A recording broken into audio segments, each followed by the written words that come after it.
Laurent Vibert, on l'a vu ce week-end, le danger est là. Le danger est toujours là. Alors le danger est toujours là, et c'est cet inconnu qui, outre, alors, je ne vais pas dire l'alarmisme, mais qui, à mon sens, est normal du gouvernement avec des mesures qui sont très fortes, c'est aussi l'incompréhension. On parle de distanciation sociale, on en parlait hors antenne tout à l'heure avec vos deux invités, Jean-Marc. On se rend compte que c'est aussi cette distanciation sociale, c'est-à-dire cet écart social qu'il y a dans les catégories de personnel et des gens qui sont déjà fragilisés, qui sont, comme le reportage vient de le montrer sur CNews, qui n'ont peut-être pas accès à l'information, qui ne comprennent peut-être pas la langue française complètement. On se rend compte aussi qu'il y a des efforts à faire localement et qu'on a, en dehors de l'annonce, l'information, on a aussi un travail de précision, d'information, d'accompagnement de cette communication, de ne pas faire peur outre mesure. J'ai l'impression que parfois on a été un peu trop dans l'excès, comme disait le médecin suisse Paracel, c'est tout est poison, rien n'est poison, c'est le poison qui fait la dose. Et c'est très difficile en matière de communication de crise et de gestion de crise de bien doser. Qui va prendre la décision de limiter les mesures qui sont actuelles ? Quel ministre, Premier ministre, va dire c'est bon, on arrête cet écart physique? Ça, c'est la question que je me pose, que les gens vont se poser d'ici demain, après-demain, dans un mois, dans 3 mois.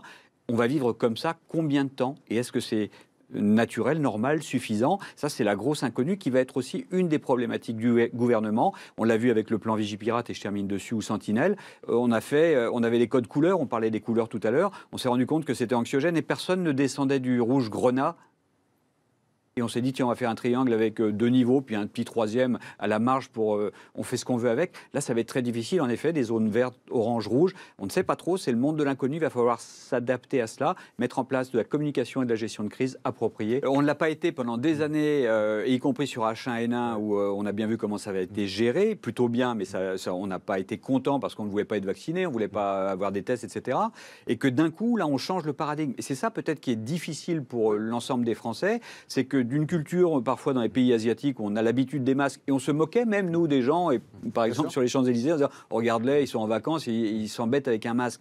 Ils étaient sûrement dans leur droit, dans leur compréhension du moment. Nous, on a quand même un changement de mentalité qui va être très long à mettre en place. Mais juste, il n'y a pas un problème de langue, il n'y a pas un problème de non-accès à l'information. Alors, j'ai peut-être pas été précis tout à l'heure, mais je veux dire qu'il faut faire aussi attention. On l'a vu même dans des campagnes de prévention sur les incendies, par exemple, ou les risques d'intoxication.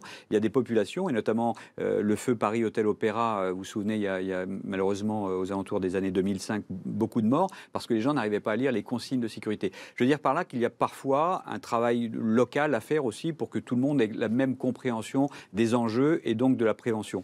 Mais on voit bien en effet que Michel voulait l'aborder, on a cette difficulté aussi sur les asymptomatiques puisque se protéger c'est bien et là on en revient peut-être à la question des tests aussi. À un moment donné il va peut-être falloir aller plus en profondeur sur les tests et savoir qui a été contaminé ou pas.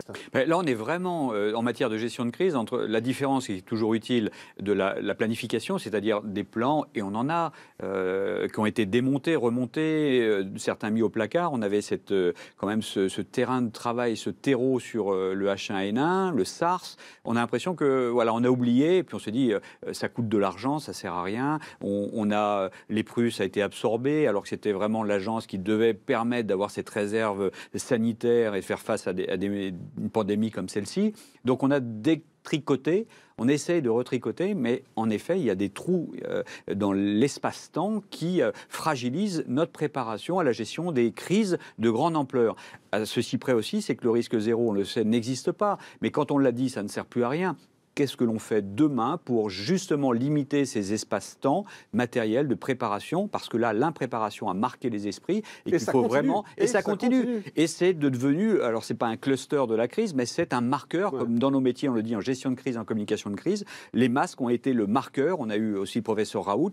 Ce qui veut dire qu'à l'ensemble là aussi de la France, et encore, on fait un particularisme sur Paris, la région parisienne, qui est quand même le centre de commande et de concentration la plus forte en France, c'est de se dire comment je comprends et comment j'arbitre aussi ces mesures-là, avec de plus en plus, on le voit, puisque je crois que les décrets ne sont pas sortis encore d'application, donc il faut encore attendre, il y a le temps, il faut attendre demain, donc il y a aussi le temps législatif, il y a le temps d'exécution, il y a le temps de compréhension, il y a le temps de la répression, et on se rend compte qu'à force d'empiler comme ça toutes les mesures de distance, de kilomètres, de durée, qui a le droit, etc., on ne s'y retrouve plus, et même l'agent verbalisateur qui devait ou contrôleur qui va peut-être verbaliser aura peut-être du mal à comprendre. On l'a vu avec l'usage du vélo en début de confinement, où rien n'avait été interdit. Mais donc vous voyez que c'est très compliqué. La règle d'aujourd'hui des 100 km à vol d'oiseau.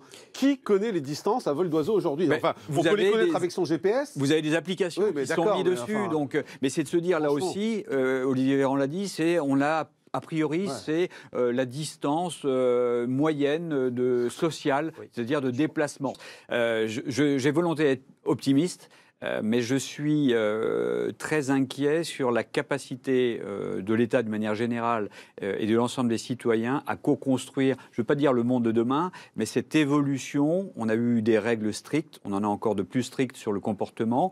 Voilà, comment on va accompagner ça dans le futur? C'est cette architecture-là qui me pose plus de conscience, d'inquiétude sur le cas de conscience, mais j'ai foi en l'être humain et je suis positif et optimiste.